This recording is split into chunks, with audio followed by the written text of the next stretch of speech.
boys and girls, we're off on another adventure today, so get your best wearing shoes, ones that feel comfortable, and your traveling shoes.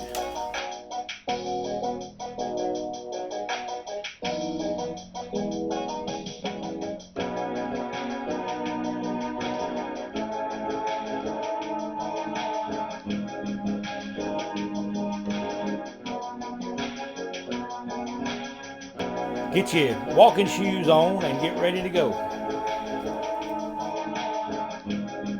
Get my hat, my whip, my Discover card, and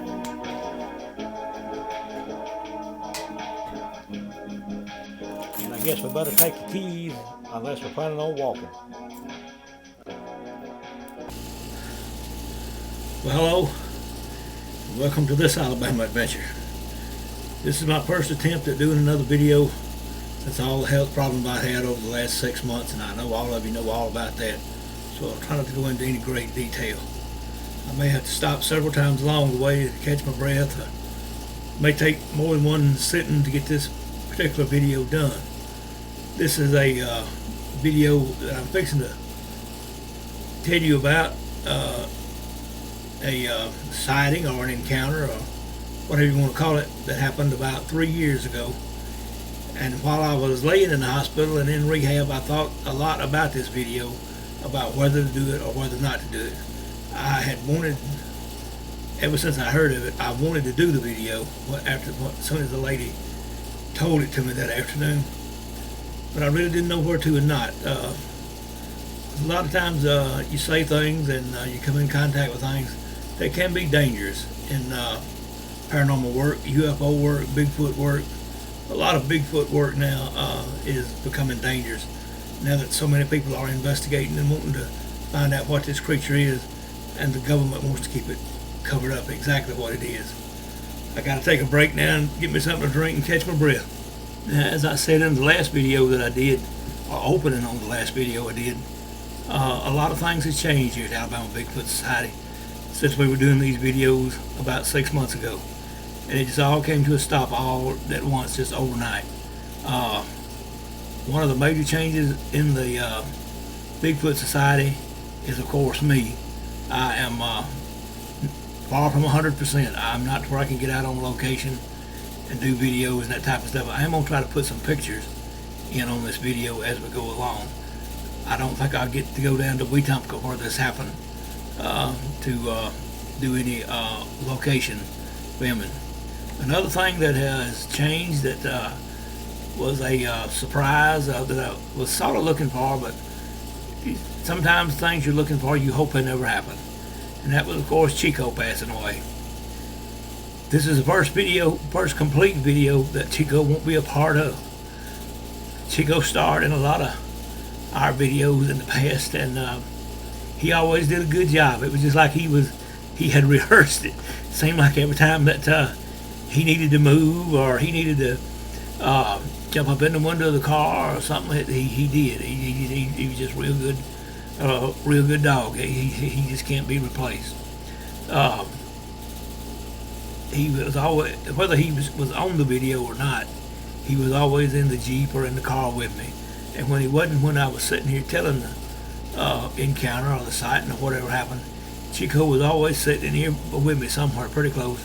And sometimes at the end of the video, he would jump up in my lap, something like that. Of course, I know y'all have all seen that. He is very, very much missed, and I'm working on a video as soon as I can that will be in his memory as a little memorial to him. I am having a headstone fixed for him. I'll go into more detail on that whenever we do his funeral video, which I hope to get out pretty soon. I do want to thank all of you once again for all the cards, letters, phone calls, visits you've made, like when I was in rehab, in the hospital, and after I got back home. A lot of you have come by, a lot of you have called, and I do appreciate that. All your prayers and thoughts have been very much appreciated, and without those thoughts and prayers, I don't think I'd be here today. I know I told you a while back, before all of this happened, that we had enough videos that if we could get out one a week we had enough for a year, in which we did.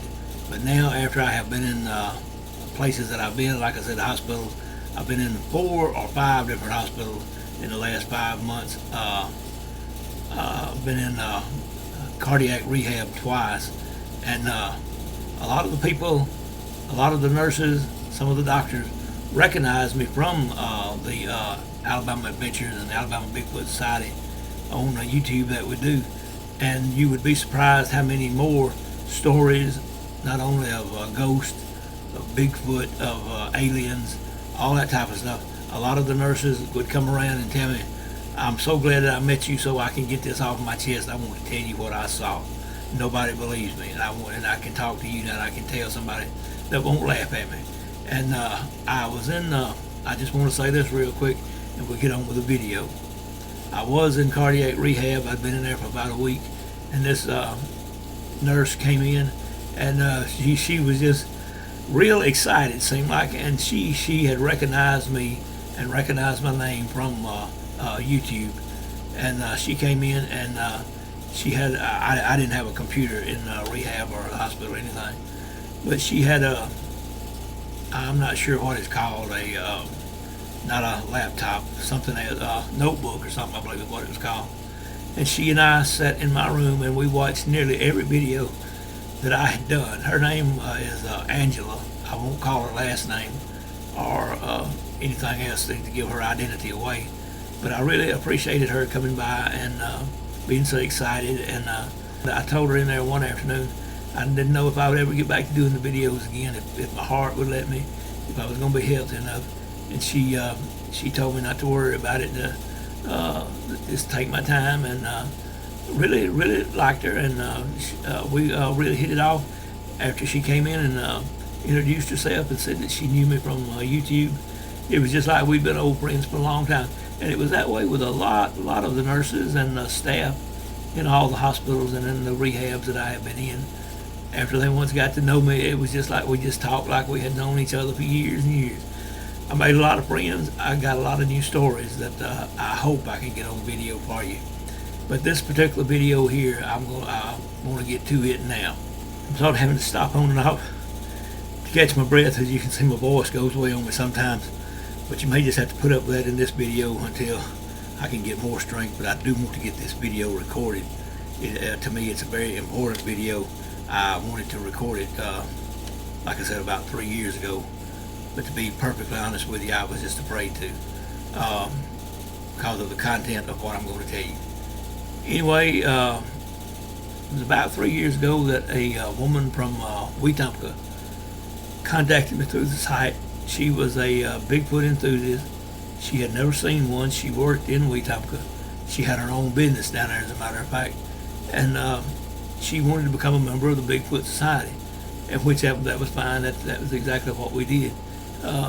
She joined, and then she wanted to start having meetings and working to build the Bigfoot Society up in that particular area, Elmore County, down around Montgomery County.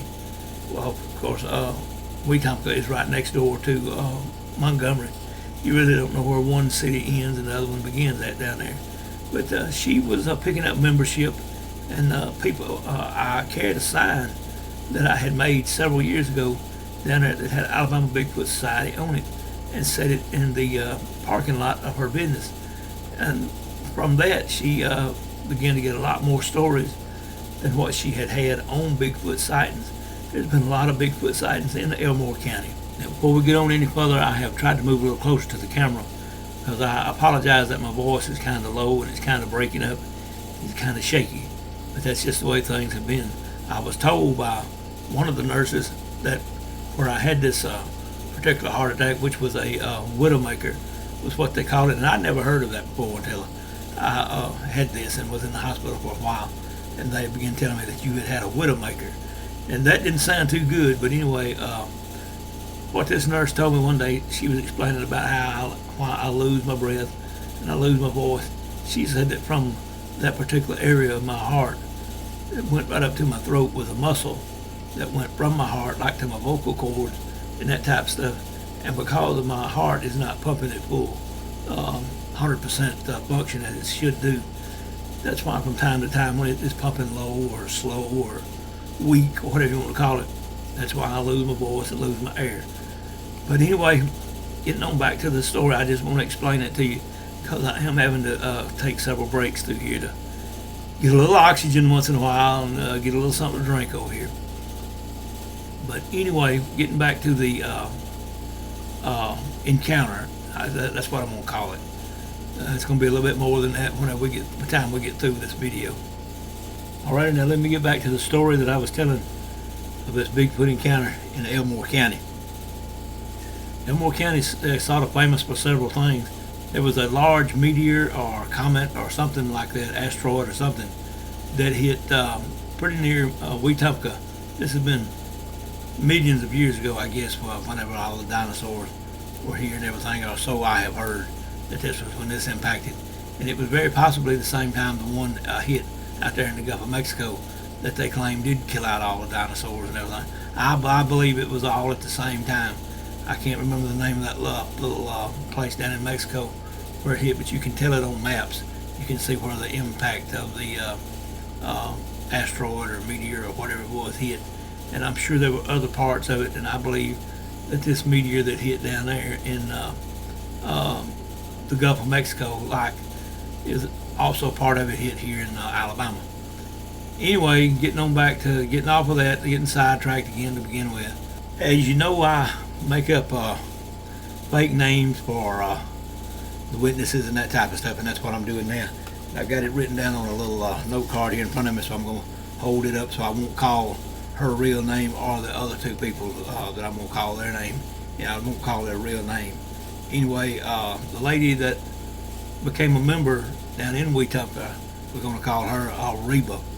And very, very nice woman. She and her husband both were. They came up here and visited me some and that type of stuff while all this was going on. Anyway, Reba is the new member that we had about 3 years ago. Okay, after we put the sign up out there in the yard, people began coming by her business down there, and we mentioned the Bigfoot stuff, and they were telling her stories that they had seen Bigfoot sightings down there. Like I said, around Montgomery, Wetumpka area down in there. We have several videos that we can do from down in there, which I want to get to later on. One day, this lady named, who I will call, this is not what her real name. This is what we will call her, Carol, came by and talked with Reba for a little while about Bigfoot and joining and that type of stuff. And she said she had a very interesting story that she wanted to tell her. It was sort of, you might not believe everything she had to say, but after I listened to the lady, she told it, and she told it exactly the same way. I know 3 different times, because I listened to it twice, and I guess Reba had heard it 3 times total. But anyway, the lady told her this story that I'm about to tell you about what happened between her family, her husband, and a Bigfoot. Taking another break. Well, I hope I'm getting in the same place at the camera, so I won't be off to one side or jumping around a lot when I turn it on and off. But anyway, you're just going to have to bear with me on this particular video. Hopefully by the time I get ready to do the next one, rehab will be coming along better, and I'll sound a whole lot better than what I do right now. But I do want to get this video recorded. I do not want to take this to the grave. I have very few notes on it because I was somewhat apprehensive or sort of afraid to make notes, I guess, on it at the particular time I heard this. Anyway, Carol's husband, we're going to call him Ben. All right, Ben liked to hunt. He was a deer hunter, and he was out hunting one afternoon. It was beginning to get on toward dark. He didn't have much longer that he could hunt. As I said, the sun was going away. He was in the area of where I mentioned earlier about the asteroid or whatever it was hit down there near Wetumpka. He was in that particular area, or so Carol said that's where he was when he was hunting. And he came walking over a little ridge and started down into this, what she called a ravine, ditch or ravine or whatever. And said as he neared this ravine, said It was kind of bushy and grown up. A lot of foliage in there, even though it was wintertime. There was still a lot of not green foliage, but dead foliage that could conceal or camouflage something. Anyway, as he neared this ravine, he walked right up on it nearly just all at once. This Bigfoot come up out of it, stood up, and looked at him. And she said that her husband Ben and this Bigfoot were just looking at each other, sort of eye to eye. They had both frightened each other, I guess. He had walked up on this thing, and it was unexpected. And it was certainly unexpected when it raised up out of this ditch or ravine, whatever you want to call it. And we were just standing there looking at him. She said that he stood there for a few moments, sort of startled, or whatever you want to call it, when this thing did raise up on him. And I'm sure he was. But anyway, while he was standing there, it went through his mind that if he had this Bigfoot, then that would once and for all prove that they were real. So he had a high-powered hunting rifle. I believe she said it was a 7mm was what he was using. And he threw up and shot this thing. And shot it in the chest was what she said. She said because she actually saw the bullet wound on the Bigfoot. I'll get to that in just a few moments. I don't want to get ahead of myself, as I sometimes do in these videos. Anyway, he shot it, and as soon as he shot it, the Bigfoot went down. So I guess it killed it instantly, which if one has got to die, then I guess that's the best way. That's certainly the way that I would like to go, is instantly, rather than it being drug out like it is. But anyway, you don't always have your druthers when something like life and death comes along. But anyway, he shot this thing down. Said it was completely covered in hair. It had somewhat of a human-like face. It was, as I said, totally covered in hair, long brown hair. Said this particular one was brown with a little reddish tint to it. Not a whole lot of reddish tint, but a little reddish tint to it. And he was walking whenever he come up on this thing. Probably if he'd have been riding a four-wheeler making noise or something, it would have heard him coming and run off, and he would have never seen it. He had managed to kill this Bigfoot. The Bigfoot was on the ground in the area of the meteor impact in Wetumpka. I want to make that clear that that was where this happened. Anyway, because I have never been out there to the location. I was showed one of the roads that lead into it whenever she was telling me this particular story. But let me backtrack just a little bit. She did become a member. This Carol did become a member of the Alabama Bigfoot Society, and she told Reba when she was telling her this that she could not tell anyone, but Reba told her that she wanted to tell me, which was okay with her because I was over the Bigfoot Society and everything. But she said that she was afraid for her life if anyone ever knew that she told this story. So now let me get on back to what I was saying. I'm sorry that I have to backtrack sometimes, but as I say, I am not using any notes on this. I have very few notes on it, just location and that type of stuff. I don't have any real details on this particular Bigfoot encounter. Now at first, as soon as he shoots this thing, he goes over and he checks it and he punches it with his foot a time or two, and of course with a gun barrel. One way that you can check a deer, and this is the way that I've always done whenever I have shot deer down to make sure they're dead, is if you take the gun barrel and touch their eye with it. If they're alive, they're going to move when you touch that eye. And that's what, I guess he had heard the same thing. So that was what he had done, is he walked up to it and poked it with his foot a time or two, and he could tell that it was dead from the way that it moved. It just had no muscle tightness or anything. And he did put the gun barrel, he said, on its eye, and it did not move or anything. He said then he got a little closer to it to where he could see, and he could tell it was not breathing. Alright, so he knew that he had killed this thing. So he thought, to begin with, maybe he could drag it back up out of there a little ways to where he had left his four-wheeler about 100 or so yards away, and had walked in there. He had carried his four-wheeler in on a trailer, on the truck. I'm not sure which one. I I can't remember. I can't remember if she even told me if the four-wheeler was on the trailer or just on the back end of the truck. But anyway, he had went in there with one and had drove down a little ways and then left it and walked on into the woods hunting. But anyway, he saw that he could not move this thing. Heck, it was so heavy. So anyway, he decided to go back to where his four-wheeler was. He did have some straps or something like that in there that he could tie to this thing, and hopefully he could pull it out of the woods and get it up to his truck. Undoubtedly, this thing was heavier than what the four-wheeler would pull. I know a four-wheeler will pull pretty good and everything, but if you got a lot of dead weight back there behind it that's not on a trailer, I'm sure they won't pull just like a heavy carcass like that. But so anyway, he goes back to the four-wheeler. He gets on it and brings it down there. As I said, tried to pull it out, but he couldn't get it out. What he does, he uses his cell phone. He had his cell phone in his pocket, and he calls one of his friends. That he didn't tell him what he had. He just told him that he had been hunting and that he had something he needed him to help him load. He didn't tell him it was a Bigfoot, or a deer, or what. He just said he had had some good luck that afternoon, or something similar to that, and that he had shot something that he could not get loaded on the four-wheeler.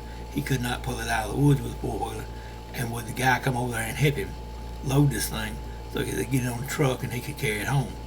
So that was what he did. He used his cell phone to get in touch with one of his friends. So just a little while till his friend that he called came on over there, and anyway, they both rode the four-wheeler down to where this Bigfoot body was, and he was telling them on the way down there sort of what they expect, what he had gotten and everything, and they were just sort of talking about it as they went down through there, that he was fixing to be a famous guy, not only here in the state of Alabama but worldwide, because he was fixing to prove that Bigfoot existed because he had the body. Anyway, they got down there, and I believe they had one of them had to go back, I believe, and get a little trailer. I believe is what she said. Best I remember, had to go back and get a trailer for the four-wheeler, and that's what they loaded this thing on and pulled it back up to his truck, and then they managed to get the body on the back end of the truck up there. All right, him and his friend go to Ben's house. This is where they carry the body to the garage. He's got a garage. It's got, of course, a garage door on it where you can close it. Nobody can see what's going on. And that's where they take this body out. After they get it there, they back into the garage, pull the body off the truck, and it's laying there on the floor to where they can look at it and examine it a little bit better in the meantime. So anyway, in the meantime, they decide what they need to do is to call TV station, radio station, newspaper, things like that, and tell them what they have so they can get this published and get this proven that Bigfoot does exist, because they have the body that everybody has claimed for years, that you've got to have a body before we can prove these things are out there in the woods. They had one. Okay. Carol's told me that it was laying there in the floor of the garage, that they did a few little measurements and that type of stuff on it, and she said it was a little over 8 feet. It was about 8.5 feet long, or tall, what do you want to call it, what this thing was. Said they estimated it, they didn't have any way to weigh it, but said they estimated this thing at weighing 800 to 1,000 pounds, and said it certainly had the big feet. Said it had a lot of human-like characteristics, like in the face, its nose, and mouth, and eyes. Said it had teeth similar to what we have, but said that it was a male Bigfoot. Said it had male genitalia, and said it was very similar to ours. What they did was they called 2 local TV stations. They called 2 radio stations, and these TV stations and radio stations are very well known here in the state of Alabama. And they also called a local paper down there. I won't call the name of it because I don't know what all might be said about what I'm telling and what might not be said, but because they could always deny it. But anyway, this is what she told me, that they called 2 TV stations, 2 radio stations, a local newspaper. It seemed like there was somebody else they called. I can't remember right offhand. She told them what they had. She told them the story real quick, similar to what I've told you about him hunting, running up on a Bigfoot, shooting it down, killing it, and how they had it in their garage at this time, and they wanted a news crew or reporters or somebody to come out there to get pictures, to get the story, so we could once and for all prove that Bigfoot actually existed, because they had the proof. They were not really thinking about getting rich off of it, or movie deals, book deals, anything like that. They were undoubtedly Bigfoot enthusiasts, or maybe not enthusiasts since they shot one, but they had, what it was, they had the body. They wanted to prove it. Anyway, she said all the TV stations, all the radio stations, the newspaper, yes, gosh, yes, they would be right out there just as quick as they could possibly get a crew out there. They wanted to get this documented as quickly as possible. So they were looking for the news crews and that type of stuff to get there at least within about a half hour, since they were right there in town. They did not live very far out, not as far out as where the meteor impacted. They lived somewhere between where the meteor impacted and the town of Wetumpka. I'm not sure exactly where they lived. I never went to their house or anything. But anyway, she said that they thought within about 30 minutes that everybody would be there and making pictures and videos and whatever needed to be done to prove that Bigfoot was real. But nobody never showed up. And just a little while later, maybe 45 minutes to an hour later, was when what really starts happening, and people begin coming up to see this body and talk to them about it. Was what was the reason that I didn't do the video, was the reason that she didn't want anything ever mentioned that she ever told this. Now her and Ben's friend were all out there in the garage waiting on the media to come cover the story. But all at once this white van, a large white van, pulls into their driveway, and several people get out of it. Then another car pulls in behind it that's solid white. She said she didn't remember exactly what kind of car it was, but it was another car. It also had some more people. It had 4 people. I believe she said 4 people were in the car whenever they got out. She said she wasn't sure exactly how many, but she said there was another vehicle or 2 pulled over on the side of the road down there in front of the house. These vehicles were black, solid black. The windows were completely black, and said what she believed was the men in black, or government agents, or whatever you want to call it, was in these black cars. But she said that in this white van and in this other white vehicle that pulled in behind it, said when the people got out of it, said they were all dressed completely in white. Said they had on lab coats, like when you go to the doctor's office sometime, and he or she is wearing that long white coat. She said that's exactly what these people had on. Said there was no markings, no patches, that type of stuff on the uniforms that they wore, but they all had on white lab coats. All right, they came in and questioned them about the Bigfoot, where it was. It was laying over here. They had it covered up. Kind of had it behind something in there. I forgot, a table, or kind of had it behind something in case some of their friends walked by or something. Nobody could see the body until the media got there. Is what they were hoping. When you come in contact with people like this, or the military or the police or whatever, there's always someone that seems to be in charge. And that's what this one man began really questioning them about what was going on. What did they have? They had reports that they had a Bigfoot body. That's what they were there to see and everything.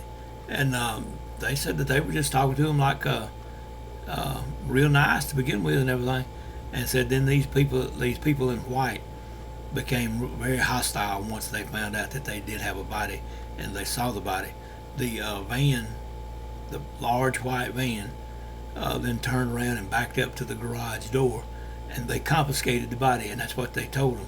that they were confiscating this body. Uh, there were some more things said. I can't remember everything right now as I'm doing this video. I'm sorry I can't. But anyway, they confiscated the body.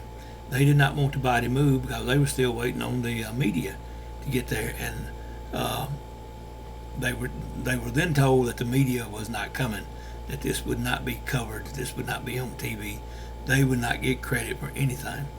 But then they were carried into their house separately and put in separate rooms. Like one of them was in the living room, a couple of them went to other rooms like a bedroom or whatever. And these people really intimidated them and threatened them. And I guess it was men in black. She said that they particular men were dressed in black, that they did to show them weapons, and said that if this ever got out, that if this was ever told, that they would not only kill them, but they would kill their families first. That this was to be kept quiet, that this never happened, that they didn't know anything about it, that they had made this whole episode up. But they did confiscate the body. They put it in the large white van, which she said she believed the compartment where they put the body was air conditioned or cooled. And she said then these several people got back in the van and left, and said the other men in black stayed there a while and continued to tell them what they were going to do and what they weren't going to do, what they had seen and what they hadn't seen, what had happened and what had not happened. And this was just the way it was going to be.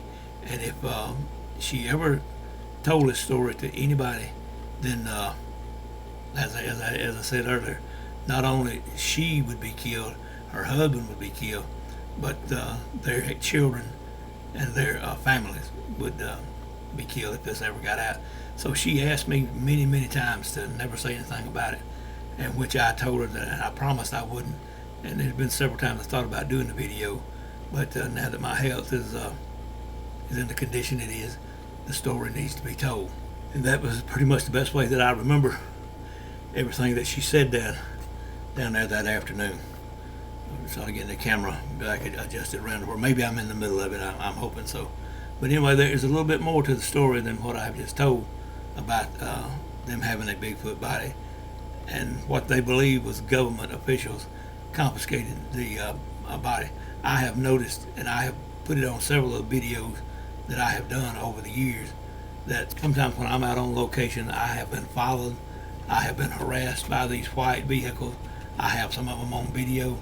I have talked to other people in other Bigfoot organizations that claim they have killed a Bigfoot, and I won't tell exactly where they are from, but they claim that they have killed a Bigfoot on occasion, and that they did pretty much the same thing, contacted media outlets wanting this to be known that they did have a body, and that the body was confiscated by people in white. And you may hear on some of my older videos that I've mentioned that people in white, and a lot of people didn't know what I was talking about, but I believe the people in white.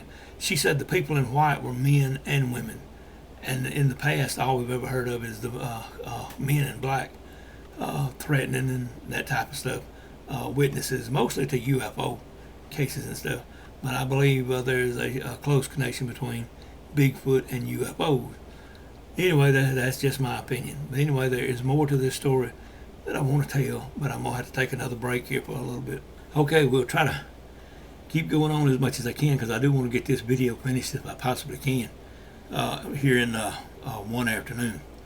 All right, as I said, Carol did become a member of the Alabama Bigfoot Society. I don't believe her husband ever became one, but Carol did become a member of the Alabama Bigfoot Society, and Reba and some of the other members were going to have a meeting not very long after this encounter had taken place. And she tried to call Carol to tell her about they were going to have a meeting and talk about some things about Bigfoot and some little activities that they were trying to get going down in there to maybe up the awareness of Bigfoot in that area, that type of stuff. But anyway, at the meeting, but she could not get in touch with her. And this went on for about 2 or 3 weeks. She tried to call her, and finally she got in touch with somebody. It wasn't Carol's husband, Ben. It was somebody else, a neighbor or something down there that she knew that lived pretty close to him in that area. And Carol and Ben had not been seen for several weeks, and the people down there didn't know what had happened to them. They just thought maybe they just had gone on vacation, not said anything about it, or perhaps they had moved and just not said anything to anybody about it. But Carol, well, we never did hear from her again after she told Reba and myself the story up there that evening. All right, to add to the story, on a sad note, I guess you would call it, to let you know that something is certainly going on. It was about a month or so later that I had been trying to get in touch with Reba. I had called her several times just to talk about Bigfoot stuff and coming down there for whenever we got a meeting going. I did want to be a part of the activities down there and get up and meet the new members and that type of stuff. And I called her for about a week, and I could not get her to answer the phone. It would always go to voicemail where I could leave a message. And I would leave her a message as soon as she got this to give me a call. Went on and went on. I didn't hear anything from her. Anyway, finally, after about 2 weeks, I had called down there again.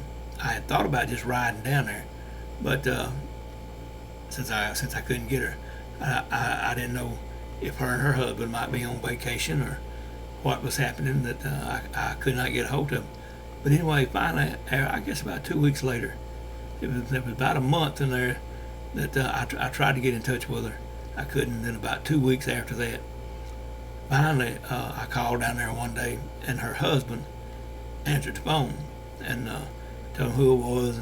And said, I just calling up Reba to talk to her a few minutes about the Bigfoot Society and everything. I said, would you mind putting her on? And he said, can't do that. Said, hey, Reba's dead. That was what he said. He said, Reba's dead. And I was certainly shocked at this. And I asked him what had happened. And he was in, I won't say what type of business because I don't want him to be identified. He was in a business where they used heavy equipment. And he said that about 2 weekends ago that they were having a equipment show, I believe up in Kentucky. And of course, he and Reba had a RV. And that's what they went up there in and spent the week up there at this heavy equipment show. And said, got to take another break. He said they had been up there for a while, and they had, when it was over with, they came back home. And he said, as usual, he just pulled the RV there into the front yard, and where the front door on the RV would be right in front of the front door to the house, because he was going to unload the RV with their luggage and what food they had in there and that type of stuff. And he said that coming on back that morning, said one of the TV channels, History Channel or whatever channel that Finding Bigfoot comes on, so they were having a marathon that morning. And so that's all Reba had been watching all the way home was this Finding Bigfoot marathon they had on.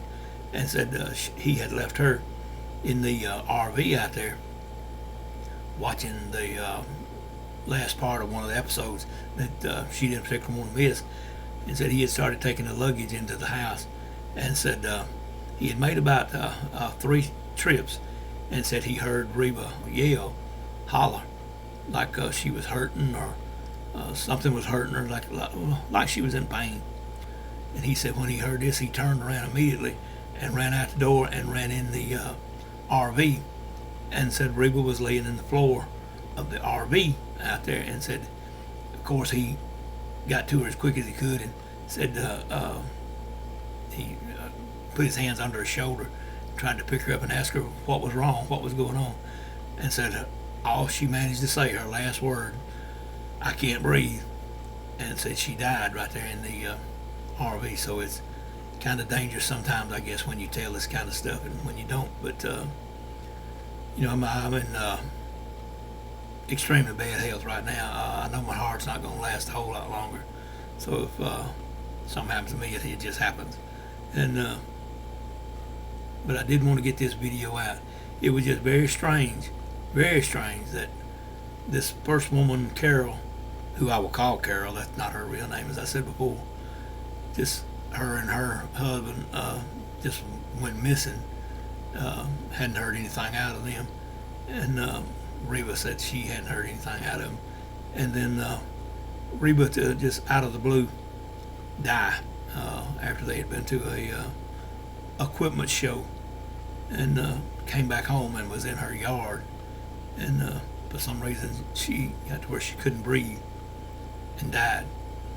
And anyway, I'm gonna take another break and finish the video. Well, I guess that will about do it this afternoon for this Alabama adventure, which took place in the heart of Alabama, down around Montgomery, Wetumpka. I'd like to say that Wetumpka is one of my favorite places to visit. Okay, so I had to take a few breaks this afternoon trying to get this video together. I hope you'll overlook my voice. I apologize for that. It's supposed to get better heck over time. As I was saying earlier, Wetumpka is famous for several things. One was where the meteor or asteroid or comet or whatever it was impacted many years ago. If you're down that way, you can go out there to see that. Also, it's famous for the Creek Casino, which is a new building down there. When I say new, it's pretty new. It hadn't been there very long. It's the biggest building in Wetumpka or Montgomery, either one, I believe, and you will certainly recognize it if you go down there. So anyway, I'm gonna bring this video on to a close. I do appreciate you watching it, putting up with my voice the way we have to put up with it right now. As I said earlier, there have been a lot of changes here at the Alabama Bigfoot Society, and now I've got to change our closing for a couple of reasons, and also because Chico was passed on. I always used to say, Chico and I'll see you on down the road, and I guess we will someday, but I've got to come up with a little different closing. If you've got something good that you think would sound good on the closing of these videos, please let me know, and we'll see what we can do about getting one of your closings in there. I want to tell you that the Alabama Bigfoot Society is run completely out of pocket. If you're in a position where you can and where you would like to make a donation, that would be very much appreciated, especially at this time. If you are in a position where you can make a donation, just go to our website, alabamabigfootsociety.com, and there on the front page you'll see a place where you can make that donation. We do take donations of money, gift cards, or equipment. We'll take anything from a flashlight to a vehicle, just whatever you might have that it would be completely tax deductible. Hope you enjoyed this Alabama adventure, and I can't hardly leave Chico out of everything. I know he was a big part of my life. He was my constant companion. So anyway, rather than saying that he and I will see you on down the road, Chico and I will see you somewhere in time. And as the video ends today, I would just like to leave you with this. May the Great Spirit always walk close to you in your circle of life.